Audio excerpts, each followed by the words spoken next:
আজি কোনো ফেসবুকৰ সমস্যা ভিডিঅ' নহয় দেই এটা আছে আপুনি নিশ্চয় আপোনাৰ মোবাইলটো বহুত হ্যাং মাৰে নহয় জানো যিবোৰ ফটো ভিডিঅ' ডিলিট কৰি দিয়ে সেইটো এটা ফাইলত সেভ হৈ থাকে আৰু সেইটো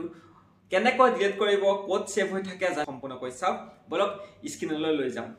এপছ ফাইলছ বাই গুগল তাত ইয়াত যেটো ওপেন সিম্বল আছে ওপেন সিম্বলত ক্লিক কৰিব তাৰ পিছত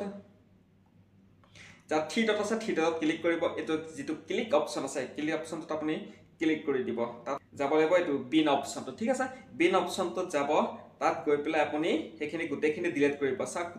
দেখিছে মই ডিলিট কৰি থৈছো এখিনি গুটেখিনি স্ক্ৰিনত দেখাই দিছো গুটেখিনি ডিলিট কৰি থৈছো কিন্তু ইয়াত সেভ হৈ আছে ঠিক আছে তো ইয়াত আপুনি গুটেখিনি অল ডিলিট কৰিব কাৰণে ইয়াত আপুনি ইয়াত মই ক্লিক কৰি দিলো